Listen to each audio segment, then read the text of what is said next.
Hey everyone, welcome back to the arena. I'm MD, joined here by Covey and another special guest. Before we get into the conversation, I want to show love and appreciation to those who continue to show it back with followership. What's going on, guys? As MD said, we've got another awesome guest here. This is Joey Thurman, who is a director at Mode Gym, where is the gym I go to, and kind of how I got introduced to Joey. He's also the author of The Minimum Method, which, if you're watching right here, go get yourself a copy on Amazon as well as other places. It's a great book, and really on kind of just general longevity. And Joey can get more into that as well. And he's also a fitness trainer, has trained celebrities as well as kind of a broader population of clients. But Joey can introduce himself far better than I can. So without further ado, Joey, why don't you just provide a background on who you are? Like, who is Joey Thurman? Oh man, I think thank you, but I think I'm multiple people. I had that question asked me the other day. I'd say, "Who are you?" Like, well, it depends on who I'm talking to and where I am. I think we could be many people. We're not just one singular individual. I'm different than when I'm at the gym at work. I'm different when I'm with my child. I'm different when I'm with my wife. I'm different when I'm with my high school buddies versus college buddies.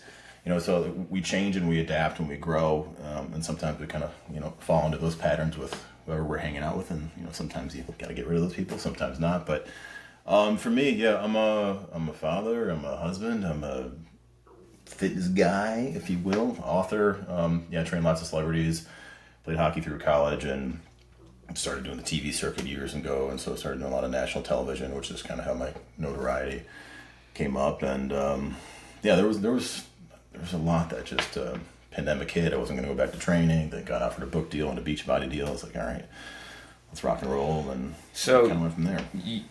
you mentioned, like you just said, a number of different things you do. We'll start light, but There's a lot. what would you prefer to be recognized as? What fills you up the most in terms of everything you just said? I think somebody who has intention and is honest in what they do. I think now we're so focused on wanting to know everything, and people don't want to say that they don't know something, right? So I'm always somebody like, if I can't find the answer, I'll find somebody for you, or I will look it up myself. So yeah, I don't know, I'm just me, man. It's hard to really like narrow it down. Like, oh, you're the fitness guy, you're the nutrition guy, you're the guy that had depression at 14, or still does, right? So for me, I just want to be a good person. I want my family and specifically my son to say, "That's my dad. I'm proud of him." Not because I was on TV or I trained all these people or I did these books or whatever. I live my life so my family can say, "Wow, I'm proud that he's my son or my dad or my husband." So, the minimum method. I'm kind of what you just said there is like you want to have the answers, and if you don't have an answer, you're going to figure out what it is, or you'll point someone in the right direction. Was that part of what helped propel you to write this book? Why did you write this book? Because there's a lot of research that is behind everything in there. So just kind of talk us through that process of writing the book and what inspired you to do it. Yeah, I was able to write the book because of the pandemic. So I got one of those PPP loans. I rented a little office for myself, and this is with a publisher, so I got the publishing deal. And I wanted to sit down because I got all these questions during the pandemic from people like sending me messages or old clients. I'm like, what can I do at home, or what should I do with my sleep and nutrition? So then I started putting all of this into work myself. Like, okay, I've got nothing but time right now. So what can I do? Can I dive into the research and say, what's the minimum effective dose? And it's simplistic, but doesn't mean it's easy. Because sometimes people are like, hey, you just quit drinking and maybe you'll look better. Like it seems simple, but it's hard for people. Regulating your circadian rhythm and looking into that. And I'm fortunate that I got a lot of world-renowned experts that have excerpts in here or quotes on the back of the book. So I learned from them and took a lot of their research and then put it within the book. There's a couple hundred references in the book itself. So I wanted to say, what's a guide for all types of individuals? I've got 3 different archetypes in there. Whether it's a let's go, level up, or max out. Your let's go is a person like, maybe you're listening, you're struggling to get off the couch to the starting line. And then your level up is the person that's in the race going towards the finish line. Your max out, and that might be like guys like us. Like, okay, I've done this, I've done the crazy diets, I've done the workouts, I've done the nutrition, and what else can I do? Can I add to my life in whatever aspect, whether it's sleep, nutrition, gut health, cognition, recovery, anything that's in the book? to add on top of that. So I structure the book, it's kind of like you choose your own journey in there, because I know most people don't read a book cover to cover. Maybe they'll flip through. So at the end of every chapter, there's a little smorgasbord of what you can pick and what you can do. It's great to understand the methodologies in there. But at the same time, if you just want to flip open to the exercise chapter, you can pick, one or two things and start from there. I thought the title of the book was clever. I mean, it's very, I think, indicative of what the book is about, but do you think that there's a kind of a play on the fact that oftentimes people will want these grand goals for themselves, and maybe they want the shortcut or cut corners or the path of least resistance? So when I see that book, there's such an appeal of like this whole holistic lifestyle that I can build by doing the bare minimum. Is there a play to just how you feel that's going to resonate with the broader audience? Do you find that a lot with your clients, or in your experiences helping people achieve their goals, that oftentimes their mindset is I want to be able to do this with the bare minimum? Is that kind of where that title also comes from? Yeah, I mean, the subtitle is the least you can do to be a stronger, healthier, happier you, which was great for TV. So that got me on a lot of TV shows and stuff. There's a marketing angle there, right? Like originally it was called The Bare Minimum, and then we changed it, added some different things. But yeah, because I always tell people, what can you add in your life as opposed to take it away? You see all these, you used to see these shows all the time where the trainer went in nutrition with a big garbage bag and threw away all the food, and you're an asshole because you eat Doritos. Come on, and so then you feel like, oh, I'm restricting myself. But what can you add to your life that will eventually take away? There's even a study at University of Michigan where they took two groups, where one was eating whole foods, and one could have the whole foods plus the processed foods. So the ones that had the options of having the processed foods ate 500 less calories because they started adding whole foods to their life, even though they were still having the Cheetos and Doritos. But just by way of adding more, fiber and nutrients and micronutrients, they just ate less food. So they added these good things to their lives, where the standard American diet, highly processed group, ate a lot more calories than those people. So you do that, you can add walks, 10-minute walks, getting up in the morning, viewing the sunlight, something like take your dog for a walk at night, so it helps with melatonin production. All these little things, are small, but they can add up to big behavioral changes. And eventually you're like, oh, wow, I'm eating less crap today. Oh, you started working out an extra day a week. Of course, why would you want to go have the ice cream and ruin your results? So one of the point I've used here is that rather than go and try to break bad habits or eliminate things that we're doing, we're going to focus on adding good into the potion, if you will. And over time, that's going to help, the holistic picture be quote unquote good. Where did that method come from? Is that something that you experienced firsthand? Is there a story behind just why you believe in the addition versus the subtraction? Well, when I first started training, I always tell people, when you think you know everything, you know nothing. Right? And then when I first started training, I really didn't know anything, but I thought I knew everything. So I played hockey, I did all these sports. Let me just beat the crap out of you and make you feel like you're out of shape and make you throw up. But now, I always tell people, what is the context of what you're doing? If you're training somebody and I need to get to my why. Okay, your why is amazing, but how do you get there? Where's your path to your why? So I started looking at that for myself, during the height of the pandemic, and what can I add? So I started doing little 10-minute workouts. I call them burst workouts, or conscious movement, adding these little walks in, 10-minute walks for digestion after every single meal, whether it's cold outside or not.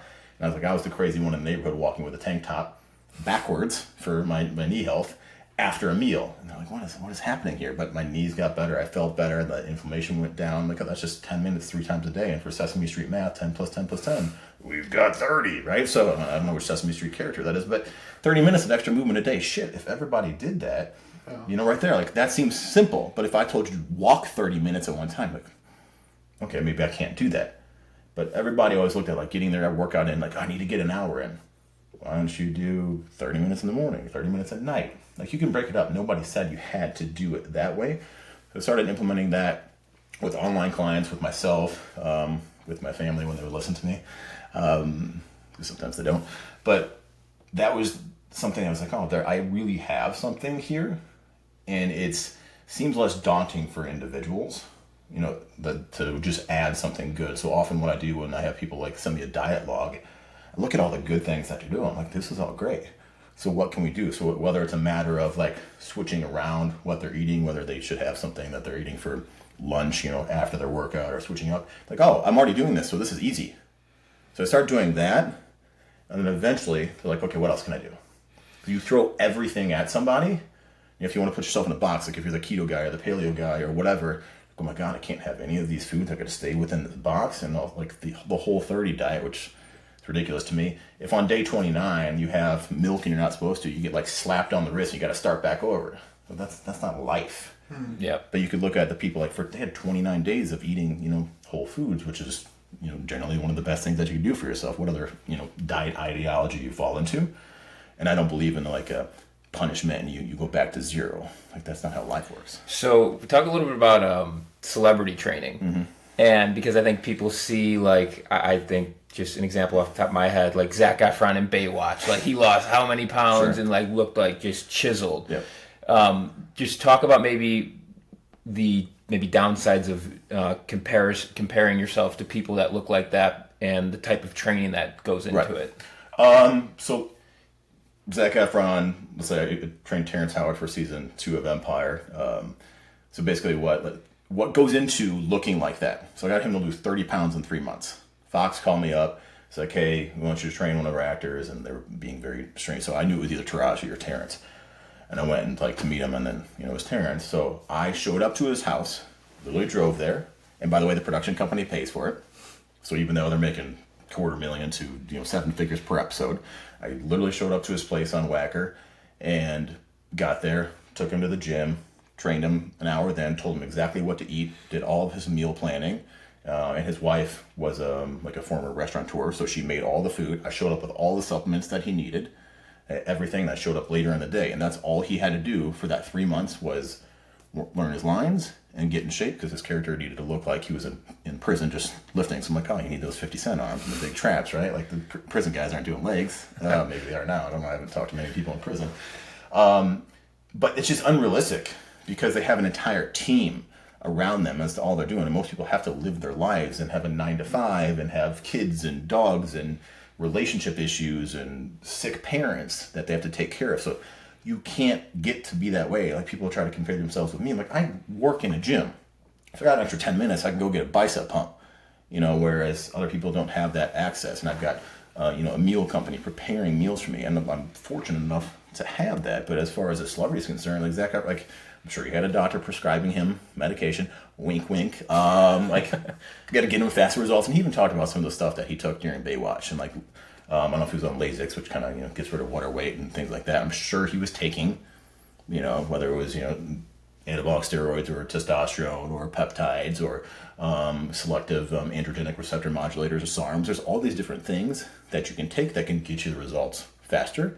And often they're checking their blood work, which I recommend anybody to do, and the doctor's probably prescribing these things. Most people don't have access to that type of technology. And if you're paying me $15 million for a movie and I got 3 months to do it, you bet your ass I'm going to do everything and take everything I can to look like a fucking superhero. Right, and especially when it's all laid out. Right. It's so interesting.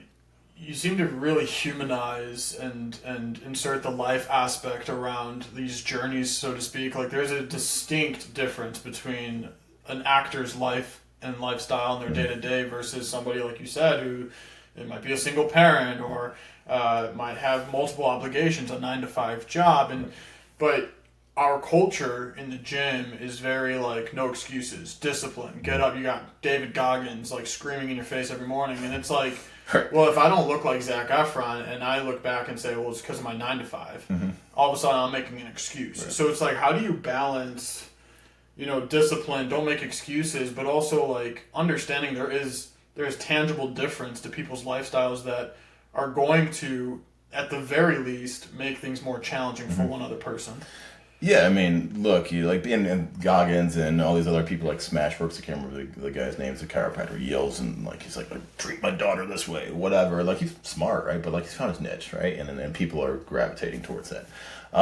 But the whole like 24 hours in a day, we all have the same 24 hours. You're telling me that like the single mom with 2 kids that's working 2 jobs, her 24 hours is the same as when you're 20 years old in college and all you got to do is show up to class and just work out. It's not the same.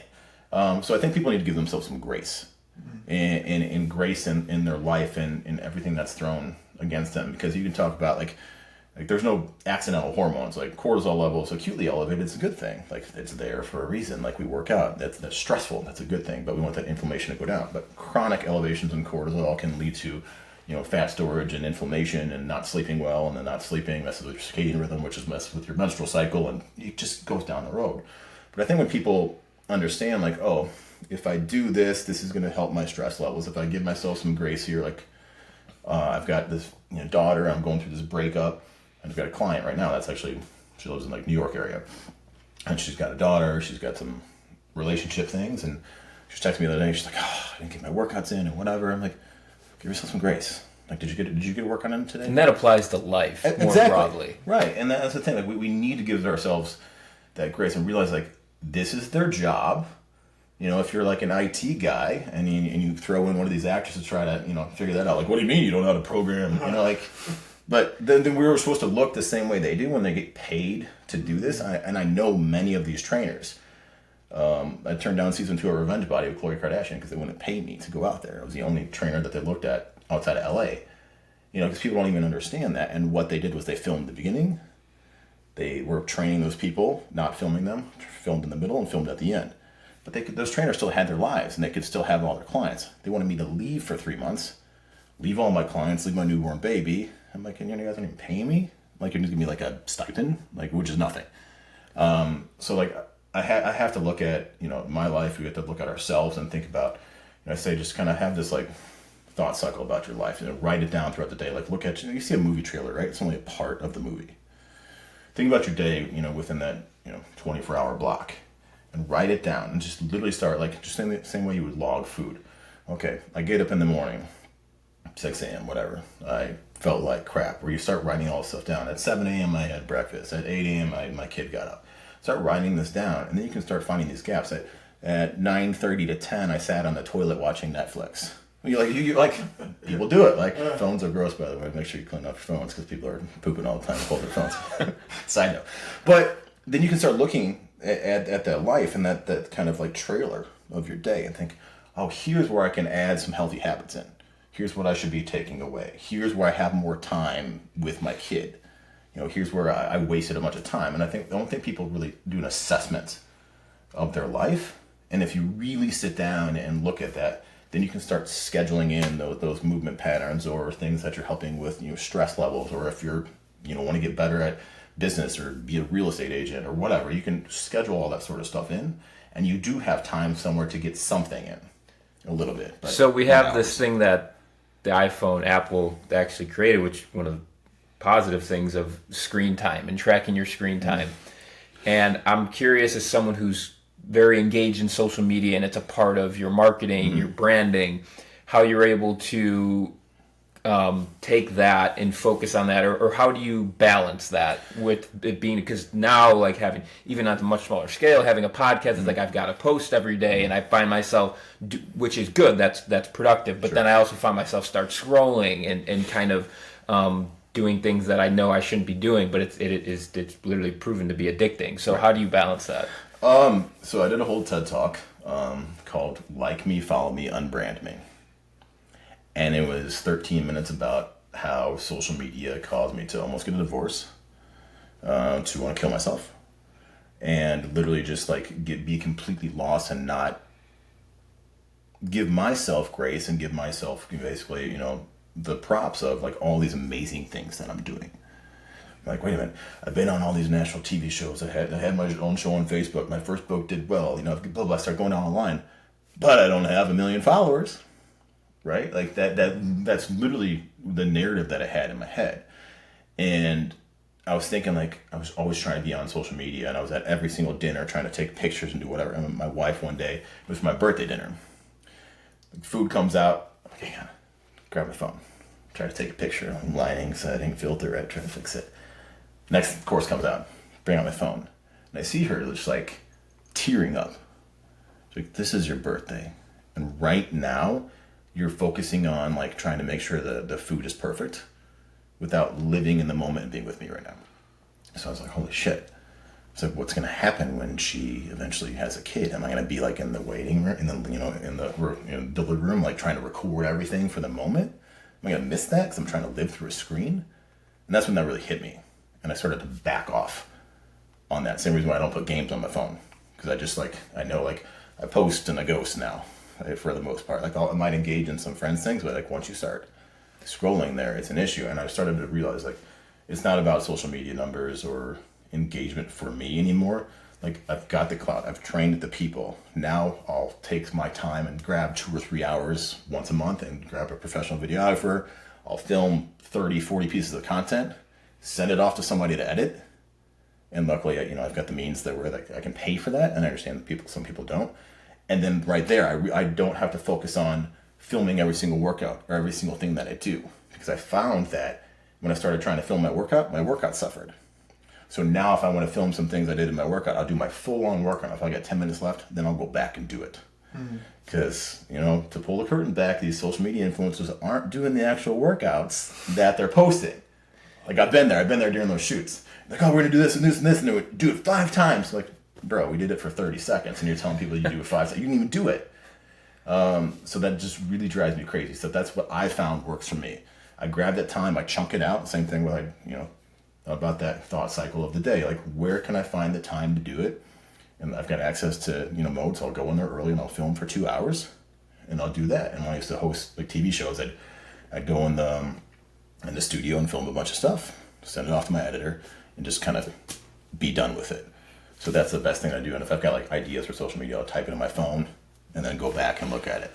Something you had mentioned was as you started to build your brand, wrote a book, you're on national television, and all of a sudden now you start to take notice of what you don't have, the 1 million followers. Just one example, but did you notice that the more that you started to accumulate and acquire, the more you also started to notice what you don't have? And did that in some ways distance you from gratitude and being grateful for what you did have? Yeah, great question. Literally the day, so this is my second book, but first from a publisher. The day my book comes out, actually the day before, I'm supposed to take a flight on Southwest. I get there and I see lines out the door, and I drove there and took the shuttle bus. What is happening? I checked my flight. Southwest is that whole the glitch that they had where all the flights got canceled. Oh yeah. So what I did was I got on the bus at 5 a.m, back to my car, started driving to Manhattan. Literally the day before my book came out. And then I made a quick post, sometimes you gotta do what you gotta do. And I've got all these people calling me, these people that never call me. Oh my God, I can't believe you're driving there, whatever. My buddy from NBC, this former WWE diva, all these people, what the hell? And I can't believe you're doing this, but this is amazing what you're doing, that you just gotta grab the bull by the horns and go.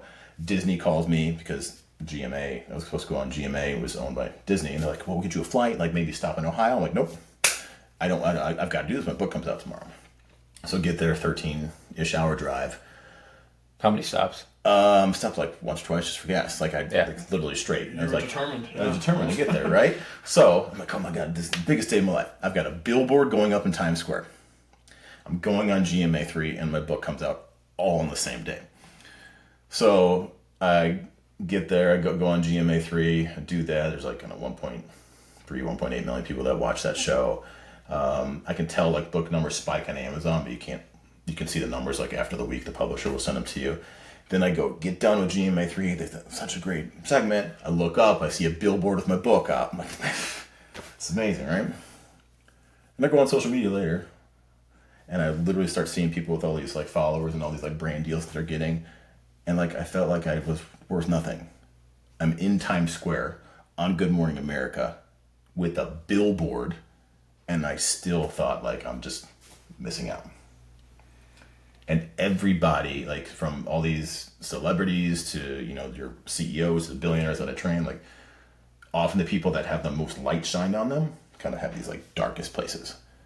It's you ever... You hear it a lot. No, because I listen to some big podcasts, and they talk about, it's when they hit that top moment is ultimately when they have, they're at their lowest point. Yeah. What's next? There's the quote, the comparison's the thief of joy. Yeah.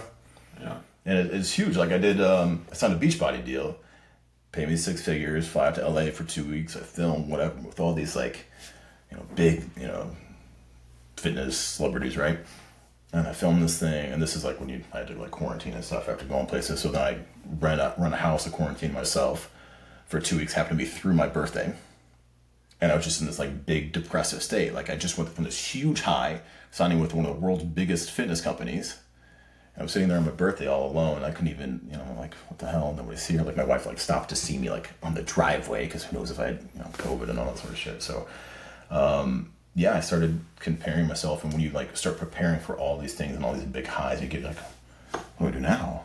So how have you learned to appreciate the journey more, maybe so much more, maybe more so than the end result? How have you, because again, we've spoken to people that are big on social media, you constantly have to actively choose to not compare yourself and to listen to what other people are saying about you. So how have you worked on that? Yeah, so I've realized like dopamine is a reward pathway, but it's also a motivational pathway. So I've realized that when these good things happen to me in my life, I stop and I literally anchor that moment. Like when after I kind of had to tell myself after like the whole Times Square GMA thing, I had to stop. Like I got back to my hotel, my manager's with me, my agent. It's December 27th. So like all these people that should be with their family, Christmas time, they all like came to be with me. And my manager lived in LA, like he came in. So I just stopped like, okay, I just had this book come out. Like it's hitting, top 300-400 on Amazon on every single book. I was on this list with, Jay Shetty? Jay Shetty. There was like a list of like, it was my book, Jay Shetty, and like 2 New York Times bestsellers on like the recommended Amazon list. And I'm like, and these all, I'm like, seriously, what the hell? And I had to stop. Like, this is amazing. Like, be proud of yourself. Hold that. Like, so you're doing the opposite of what you were doing before when you were taking pictures on your birthday, and not the opposite of presence. This time you're learning. It sounds like more just to be present in the moment. Yeah, but you really need to hold on to that. You need to anchor that moment. Like you need to set that reward pathway and that motivation pathway for yourself to stop and think, because then that'll trigger all these other good moments. This is in your book too, right? Yeah. So you sit and stop and think about it. Like, man, this is amazing. I just did this. It was an accomplishment. It was like 18 months. Like people think like, this is why people self-publish books. It was 18 months from the day I signed the deal to when this came out. Like that's that long to this tiny little advance that I spent on a private editor and illustrator and all that. I still haven't made money on it, but I've sold a lot of books. So I just sit there and think like, wow, I did this. I got this. Like even when I had 3 interviews for a publisher, and I got 1 offer out of the 3.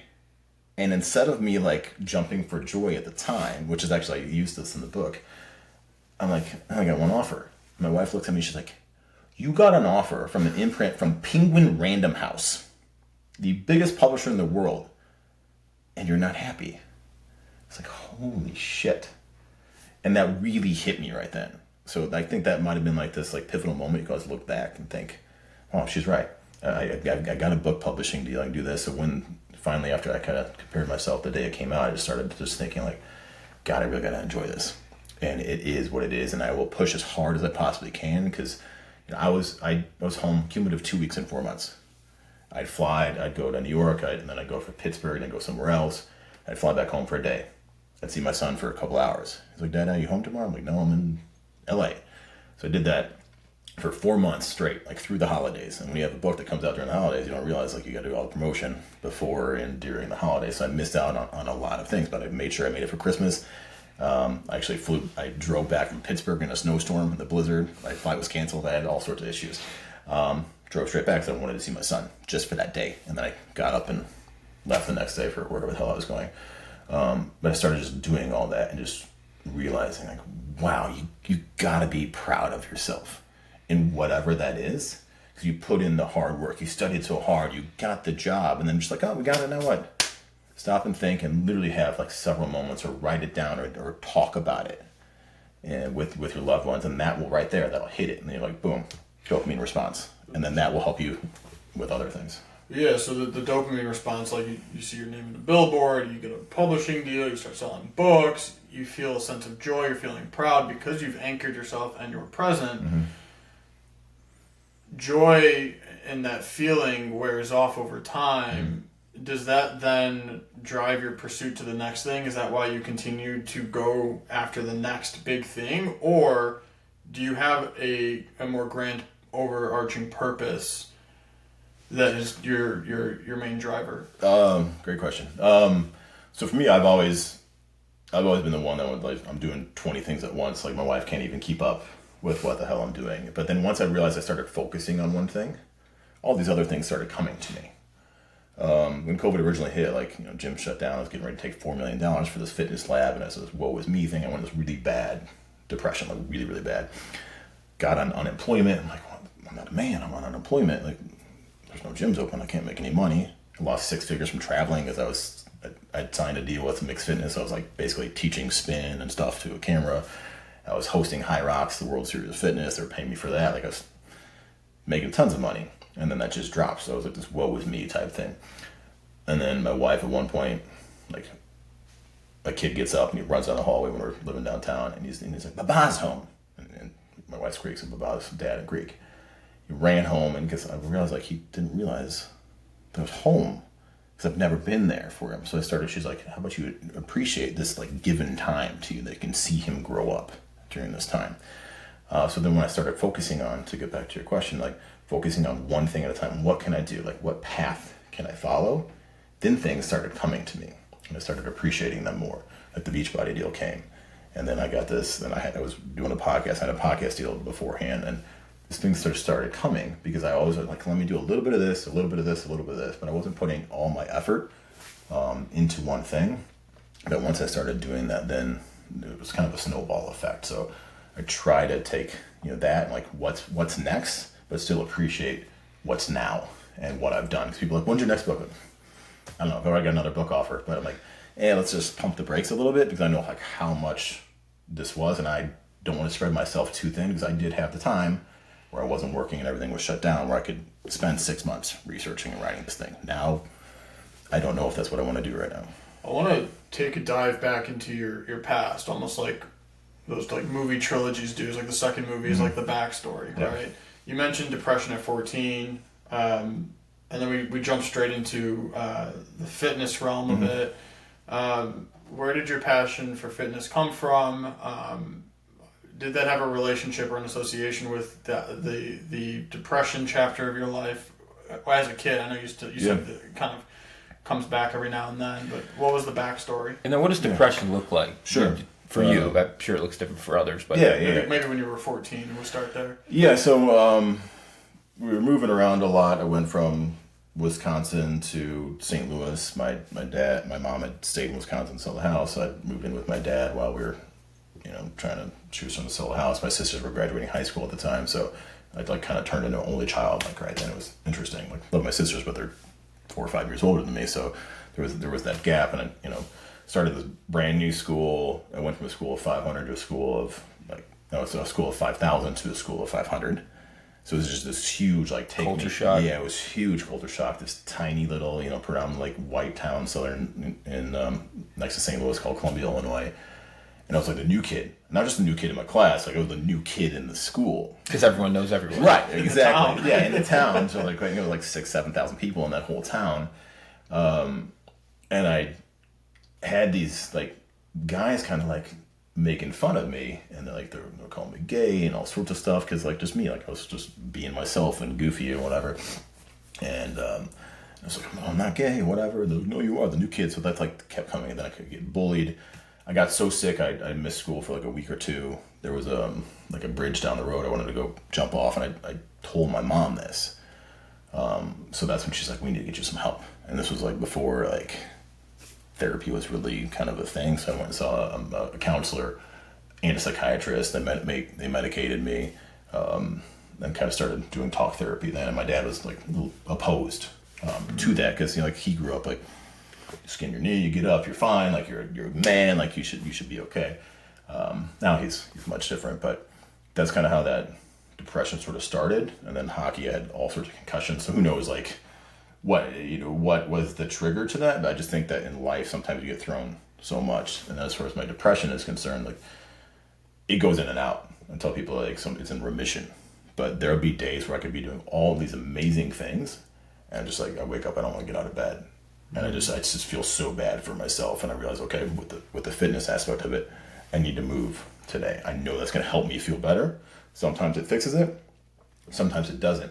But towards the end of the day, I'm like, I didn't work out today. I didn't go for a walk. I didn't run, whatever it was. I ate a bunch of crap. I feel worse. And I start thinking about like what I didn't do in that day, which made me feel even worse. So now I understand my own body, my own psyche, if you will. I know what makes me feel better. And I have to do that every single day because otherwise I regret not doing it.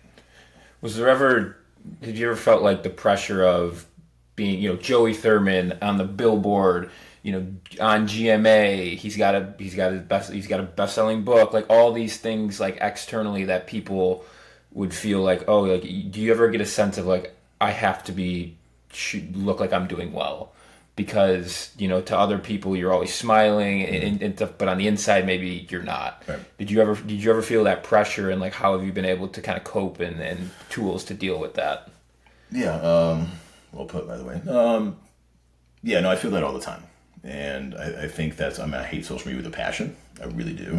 I wish it would blow up. I think we'd be better off in life. But at the same time, like, okay, what can I use from that to better my life and better the lives of other people?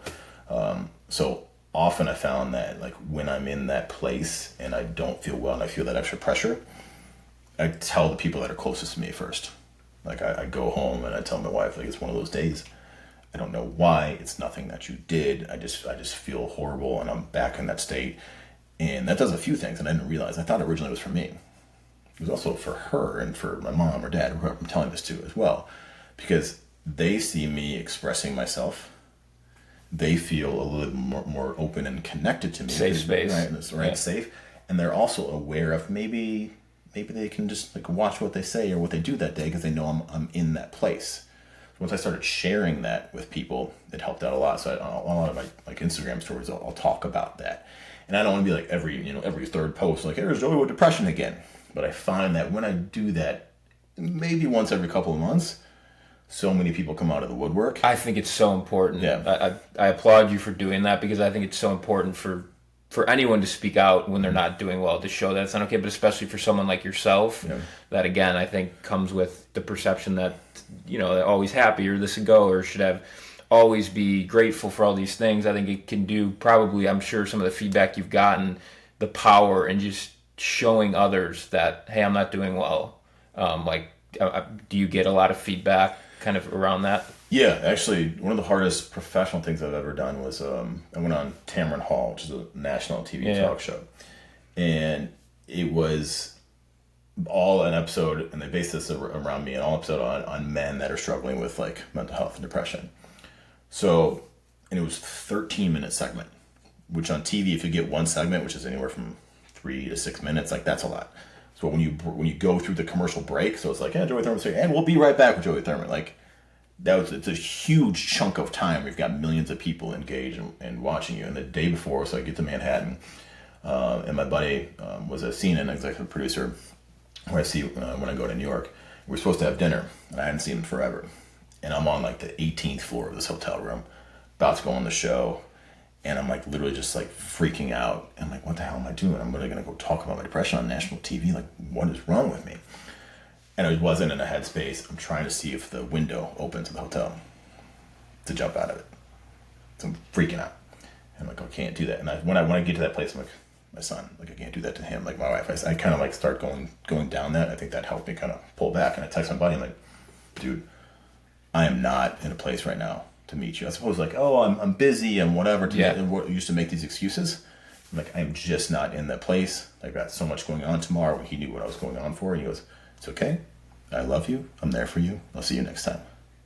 And I think as men, we do that enough, especially like this like big muscular, like, heterosexual man. Like that we're not supposed to do that. But by me telling him that as a friend, like a true friend, he could have been like, oh, dude, like, I want to see you. Just come out. And I was like, oh, I get it.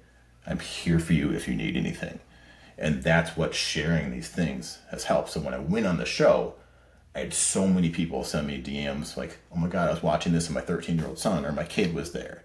Wow, he's on TV. He's talking about this. He deals with this. He's still there. It was like hundreds and hundreds of messages. So that's kind of what fuels me a little bit to still talk about this. At the same time, not trying to like use it for engagement and likes. It's probably a little bit therapeutic too. Yeah, it is to share that with people, but like those posts do very well, admittedly. But I had to get out of that mindset, like, oh my God, this post did well. Maybe I should talk about depression more. Like, I don't do that because I just don't want to be that. Like, I love seeing, like, friends' kids and stuff on social media. We don't post my child, because I would love to use him for engagement and followers and stuff. Like, he's adorable, he's great. But I just don't, because, like, that part of my life is closed off because there's too many things out there. But at the same time, I love seeing friends when they post that and they post their children. Just for me, like, being a little bit more in the public eye, my wife being much more reserved, she's not even on social media. That's something that we had to compromise on. For someone who is accomplishing great things in their life, and I think about, not to compare you, but I think about other people that maybe they're born into wealth, and on the outside, materialistically, they look like they're living the life. They've got it all together. What ends up happening is, like, the reality is, like, everybody's got something that they're working through, and it almost is like the better somebody's life is on the outside, and maybe even for themselves, it's like smoke in the mirror. It almost confuses them or convinces them that there can't possibly be anything wrong, and with that confusion, maybe that is what deters them from going and getting talk therapy and going and actually working through their problem, which is relative to them. Yeah, I can relate to that. Yeah, and then, for people that have the life, so to speak, on the outside, and genuinely do have a great support around them, but they are struggling with something internally, and because they look around and they convince themselves that there can't possibly be anything wrong with them, that might be deterring them from going and seeking therapy. What have you learned in your experiences with therapy that you can impart on, if anyone's listening, that they can relate to what I just described? What did you learn that really kind of flipped the switch of, like, okay, this is actually a very useful tool for somebody like you and me? Yeah.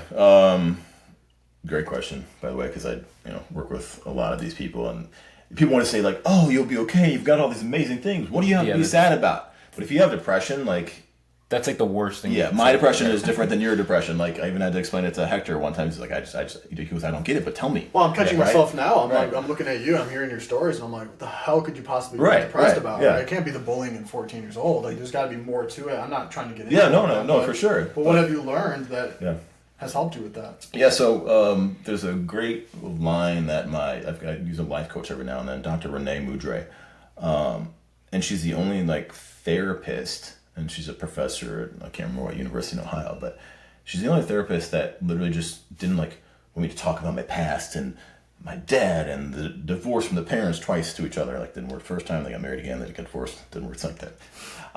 Like, I feel like that's all these therapists used to go back and do. But she was like, let's focus on what you can do for yourself, what you can do to help you in the moment when you feel this way, when you're angry, when you freak out. Because I've got a short fuse, and I've really had to work on that. But she said, don't suppress, express. And, like, I had to let that sink in. What do you mean? She's like you've got all these things that you want to say, and you're suppressing all of these feelings, and they're building up on you. And once you express them to whoever it is, like, whether it's you write it down, like, maybe you start from there. If people don't want to go to therapy, maybe just write down, like, all of these things. In my first book, I talk about a clearing exercise, and this was actually very helpful. We write down on a piece of paper all these, like, crazy negative thoughts you have, and we all have them that you never want to say. Just identifying them, yeah. Just like the nuttiest things, like, I wanted to kill myself at 14, whatever, that you never told anybody, or even, like, these deep things that you're like, oh my God, what is wrong with me, right? You write all of that down on a paper. Then you take another piece of paper, well, actual paper, this is the best way to do it, you can put it in notes, and then you write down all these positive aspects in your lives and goals and things that are with you. And then you take that negative piece of paper, you burn it, you rip it, you destroy it, whatever you do, and that can literally just be a nice exercise for you to just kind of get rid of it. And any time that you start feeling, those pressures, then look at that positive piece of paper and start reading it. And just by reading it out loud, reading it to yourself, and acknowledging those things and anchoring those good things in your life, that will help you start to feel better. And then maybe from there, you're like, okay, that helped. Maybe I should talk to a friend. Maybe I should talk to a therapist. Maybe I should go online. And now you can text, for God's sakes, like therapists and counselors. You don't even have to have a face-to-face interaction. Like, this is what I feel today, this is what's happening, and they can just get back to you. And just by expressing it and not suppressing it, that's one of the best things I think people can do for themselves. That's so interesting because I read it somewhere a while ago. It's like the mind has no limit. Like there's no boundary to our thoughts. Our thoughts are boundless, and we have to filter a certain subset of our thoughts. Like we can't go out and vocalize every thought we've ever had, but it's almost like probably not a good idea. But to be able to write those, I'm talking about that subset, and you're talking about that subset, and to be able to write those down and then physically burn it. I like the idea of burning it. I don't know what that says about me, but burning's fun. I'd light it on fire. I like fire cool, too. right? Yeah. But it's almost like your eyes are your feedback to your mind, and so you're showing that you're essentially killing these thoughts, and your mind is in control of you. And now you're working on controlling your mind a little bit better, and really taking control of your life, and that's such a brilliant exercise. I think I'd probably ought to give it a go. And you could spin it better than I could, but like that idea of neuroplasticity and reframing, like how your mind actually thinks. And at first I'm like, oh, this is baloney. Like there's no way. And then like after kind of working through therapy, and I didn't actually write stuff down, but just didn't realize how conditioned I was to believe certain things about myself and how I should perceive myself and just about the world. And through working through those things and realizing just like how untrue your thoughts can be, it's just completely like my mindset has actually totally shifted. Like, can you talk maybe a little bit about neuroplasticity and kind of what he was saying? Yeah. So I mean, very fair in that, because like you see that you get rid of it, but I think acknowledging and loving all of your emotions, because we're always taught like, oh, you shouldn't hate yourself. Hate's an emotion. Like we have that. Why don't you love that you hate yourself? How fucked up does that sound, right? Like, but we experience all these things, and they're in there because often I think we get confused at whether it's frustration or hatred. Like as children, like the best thing that we can do is let our kids express themselves. Like we tell our son, like it's okay that you're angry right now. It's not okay to go hit mom or dad or do that. Like go hit a pillow, just scream, do what you need to. So he's aware of every single one of his emotions. So as an adult, he knows, this is what hatred feels like. This is what anger feels like. This is maybe how to regulate yourself a little better, not act on it. Yeah. But, you observe it, but not act on it. So you can pull that back, and then like changing your mind. Like we need to do the things that literally are a little bit hard, a little bit more difficult. Why is it harder for sometimes people to go to the gym? Like, oh, it's hard, it's frustrating, it hurts, it burns, right? But once you start doing that, you see that adaptive response. And the same thing with your mind. So maybe you want to learn a new language, and the first few times, like going through whether Rosetta Stone or anything else like that, it's harder for you to do. But eventually, if you tell yourself like, okay, this is hard, this is supposed to be hard, this is my brain resisting this behavior, this feeling, this new language, then it will literally start adapting. And you can do that in any aspect of your life. Just do those hard things. Or if you're taking the same route home every single day, whether it's walking or driving or whatever, or you're always using a map. Is this part of the 4 M's of mental health that you talked about? Yeah, so I was going to ask you about that. That's actually good. Dr. Sue Varma came up with that. That's really good, but it's exactly similar concept. So you're literally just changing that route and not using a map, like trying to get to your place. And that right there is just enough to start helping that neuroplasticity and changing your brain, and having that mental capacity. So I just like try these little things that stress you throughout the day, because stress is a good response. That's why like cold therapy and heat therapy and all these things, we started realizing all these good longevity benefits, and not just like fat burning. Just stress your mind a little bit and do something that's a little bit uncomfortable and put yourself in that uncomfortable place, and you'll feel so much better for it. Yeah, I think about when I used to go to the different gym, they had a cold tub and cold plunging. Like I understand there's physical benefits, but I did it for the mental benefits of like, there was never a day where it got easier. Every time I had to go in there, my mind was giving me 1,000 excuses to not go in. Like, oh, it's fine. Like today, like, oh, I read a study where if you go in after, like you're stopping hypertrophy, which probably you are, but like it's like I can put myself in here for 3 minutes. So it was just over, and I did it for my mind of like I am stronger than my mind, and I can overcome it. And like I think there's a bunch of things you can do, like you said, like I always just getting yourself off autopilot a little bit, because it's like I go the same route to get somewhere, and why am I still using the GPS? Like I know exactly how to get there, or just being more attentive. Like, oh, I took a right on this street, a left on this street. I think it's little things like that can actually make a big difference. Like, what do you do for which one was it? Mastery. And maybe talk through that topic a little bit. Yeah. So this was an excerpt from Dr. Sue Varma, who's PhD, and she teaches, I think, at NYU. She's on like Today Show and stuff all the time. So I've got some people that put some excerpts in the book. So she was talking about the 4 M's of mental health, and like mastery is one of them. Like you want to master something. So I talked about like language, right? You want to master a new language. You want to master something in your business. That is literally going to help your mental health and surrounding yourself with people that love you, or movement or meditation, right? So you want to do these things that you can become a master at and become an expert at. And like to my point when I was talking about like when I started focusing on one thing, focusing on writing the book, all these other things started coming. That has been proven to literally help your cognition, your mood, and be appreciative of everything else around you.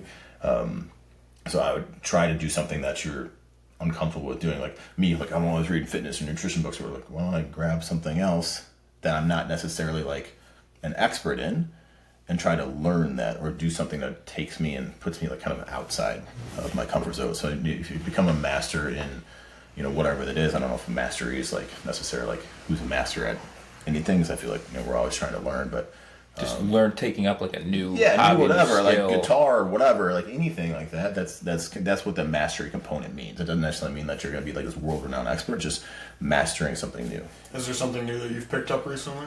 Maybe ease of entry into it too? Yeah, so I actually started doing, so I'm working on this functional nutrition and metabolism specialist, where it's funny because I went to college basically to play hockey. I didn't really go to class that often. I maintained my grades to stay on the ice.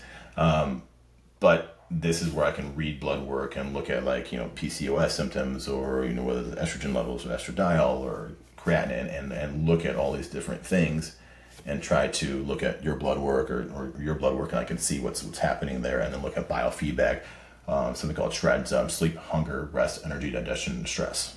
So you can look at what's happening in your life, how that affects blood work. And for me, like that's a lot, because there's a lot of science involved. And like, okay, like I know the body, I know nutrition, but this is just something outside of my comfort zone. And I spend 3 to 4 hours a week, like trying to do that. And every time I like flip on like it's recorded videos, I used to just kind of turn it on the car and just sort of have it in the background, but I wasn't learning then. So now I turn it on, grab my phone or a notebook, and I take notes during it. And I stop and I put more notes, and then I go back and watch again, and then maybe I'll turn it on in my car. So that's something I've really never done in my life, and how to learn. So you're like, I just read something, I'm good, I understand some of it, and then like learn enough to pass the test basically. Now, like, how can I literally be, an expert in this field? And I think it's probably like that point of mastery is it can give a little humility to yourself. Like trying something new, you're likely going to fail, which is good. I think a lot of people, we've talked about this with other guests, view failure as something scary and negative, and I think it's so paramount to growth, and one way to do that is putting yourself into a new arena. Right. Like for you it's blood work. I always talk about doing improv, and for me, and it's been just it's been so good because you're forced to fail, but and we have it up there actually, but specifically with improv, like you're encouraged to fail. Right. and getting comfortable with failure, and that's been like transformative for me, because that's where I've realized my growth comes from. Is like falling but then getting back up, and realize like we're all capable of getting back up. Right. Something I've been asking a number of people just in conversation is like, what's the next thing you're working on for yourself? Like, what's your biggest area of development that you're focused on currently, besides, I guess, reading blood charts? Yeah. That's the blood charts is a lot. But yeah, I mean, we got to fail. Like, there are some parts in life that are people like that. Failure is a good thing. Like failing in the gym, like failing to land on a lift, like to the point of failure, that's a good thing. Like I think taking that and looking at that failure is a good thing. And show me somebody that says they never failed, I'll say that's a liar, right? Like everybody failed. Like there's no overnight successes. Like Justin Bieber didn't just like, oh, you got discovered on YouTube. Like no, the kid had to learn how to play guitar and piano and sing and whatever. So he was mastering his craft and just happened to get found. But for me, it's also not necessarily a great thing, in my opinion, to go and become successful without failure. I think failure, you learn a lot about yourself. I work in sales management, sales coaching, and somebody who's failed a quarter, I'll tell them, I'll be like, look, the end destination is a promotion, right? Let's say. And if somebody gets to the same promotion that you do, but that person has never failed, I'll take your story 10 times out of 10. Like, I'm more inspired by it. I think we learn more about who you are during those times. We don't know what that other person, how that other person is going to handle a low or a failure. And that gives me more hesitancy seeing the star path versus somebody who has been at the rock bottom and has worked their way up. Well, now I know that they know how to dig out of a hole. And I would, I would impart that kind of perspective as like, when you fail, when you have these setbacks, when you're in your rock bottom, see it as this is an opportunity that I can use to now build tools and figure out how do I climb out of that perpetual hole. Yeah. And that's a really valid point. It's like, I think recognizing that, I think you go back to like recognizing when you're depressed or anything else, or when you fail, like what can you use and what can you learn from? And for me, I've been trying to realize like, I'm not a perfect dad. I'm not a perfect husband. But that's what we always try to do. Like, you gotta be this perfect parent and be the Pinterest mom and whatever. And like, then, right? It's all so much. But I tell my son, like, hey buddy, I'm gonna fail. I'm gonna mess up. And he's like, you are, Dad? I'm like, he's like, when do you mess up? And he's 5 and he's asking me these questions like, bro, like you were smarter than I am already. I'm like, all the time. I mess up all the time. I'm going to mess up with you.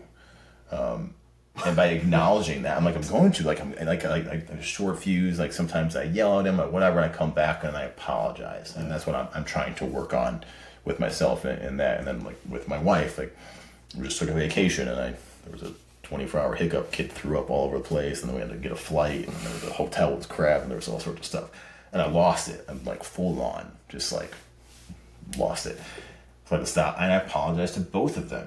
I said, I'm going to work on this, but I had to recognize that first. And then I started putting these little things into play, like even during the vacation, with something like this would normally bother me. I would take an extra breath or two, or walk away, or tell them, like, I acknowledge this. I acknowledge that I was kind of a dick during this point.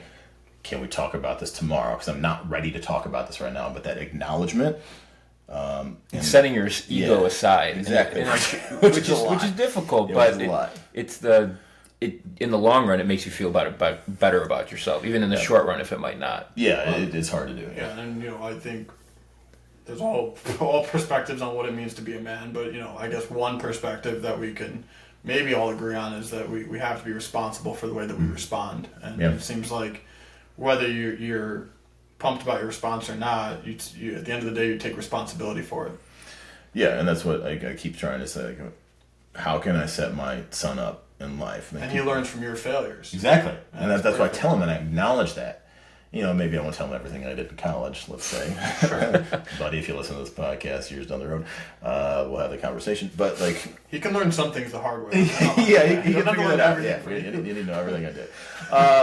But yeah, like, we need to acknowledge that, and I tell him, and then he's learning from that. So hopefully, eventually that he can, like, oh, my dad did this. Maybe I don't need to try this. Maybe I don't need to do that. But by realizing that I'm not perfect is one of the best things that I can do for him to grow up. And my wife also sees that, and I didn't realize like there was this reciprocal effect of her like seeing that I'm trying to be a better father to him and not have him grow up. And people say, like, what do you want your son to grow up to be? I said, not an asshole. And people are like, what? I'm like, well, seriously, like, I just want him to be a good person and treat people with respect and just acknowledge when you're messing up and when you're maybe out of line. And, I flipped out on a producer actually a couple months ago who happened to be a really good friend of mine, and, like, lost it like via email. We always have those ones where we type out, we just send it, and you're like, uh-oh, like literally it was like 30 seconds afterwards. Then I get emails from other producers, like a text from him. So then I had to take a step back, put my ego aside, and I messaged all of the producers. And it was Live with Kelly and Ryan, now Live with Kelly and Mark. And like, oh my God, I'm never going to go on the biggest talk show in the world again. And this could have catapulted my book. So I sent an email to all of them, like, I'm so sorry. Here's where my head was at. Because they booked me and then unbooked me within the same day. And it was right after the Cameron Hall thing, literally, like, after I talked about my depression and stuff. So I was in this, like, not good place. And I'm leaving him a voicemail. I'm like, how do you guys do this? You booked me. And you realize what you do. And I messaged the producer, but I don't realize everything that's going on behind the scenes. On their side, right? Yeah. So basically their boss was like, no, can't have him on again, because they were doing this, like, whole social media influencer week, back to my love-hate relationship with social media, because I didn't have enough followers. But even though I was on the show 4 times before, I'm like, but I got this book, whatever. They're like, well, there's things, you know, beyond our control. So I sent this email apologizing where my headspace was at, everything. And he came back, he's like, that's really big of you to acknowledge us. We will do everything we can to get you back on. And as a friend, he acknowledged that, and he's like, I forgive you. You're okay. Now, the other producer I never had any conversation with, so I think she was probably a little bit salty with me. She's like, who's this dude? Like, right. So then 2 months later, I get a text from my buddy. He's like, hey, I think we can get you on the show. And we're going to do a whole minimum method workout thing. I'm like, oh, great. And he goes, just so you know, people are still a little hesitant to have you back on. I'm like, oh man. So I don't ask for flight. I don't ask for anything to be covered. I will do when do you need me there? I'll get there a week ahead of time. And I'm like, I'm always nice to everybody, right? Bring donuts in for everyone. But I'm like just acknowledging, and I'm even apologizing to people I don't even know, because I'm sure they talked about it in the office. And I killed the episode. And everybody afterwards was like, that was so amazing. Thank you so much. And thank you for acknowledging that. And then, you know, my buddy who's the senior producer on that, he's like, I think we're good. We'll be able to have you back on. But he's like, but man, it was a lot to get you back on. And I'm like, I had to just kind of be humbled. Yeah. A little bit. That's a great story. That's a way of saying don't do it again. Yeah. He was he's a very, very good man, and he was like pushing to get But if you don't put your ego aside, none of that ever happened. Yeah, I wouldn't have gone back on. I would not have gone back on, and my book went top 100 on Amazon for 2 weeks in a row with that, and it sold like 400 or 500 copies a day I went on. Well, that's an endorsement of how to do the right thing, if I've ever seen one. Yeah, I mean, I did the wrong thing. I did the wrong thing. You can always right it wrong, or attempt to right it wrong. Yeah. But Joey, it's been a pleasure to have you on. We got 3 rapid fire questions to end it. All right. The first one is, what's either the best piece of advice you've ever been given, or just like a favorite quote? I did say this earlier, but the point when you think you know everything, you know nothing. Okay, I love that. Second one, if you could have dinner with anyone in the world, dead or alive, who would it be and why? I think my grandfather, who passed when my dad was 13, 14, who actually I'm named after. My middle name's Joseph. My first name is Frederick, so I was named after him. So I'm Frederick Joseph Thurman II.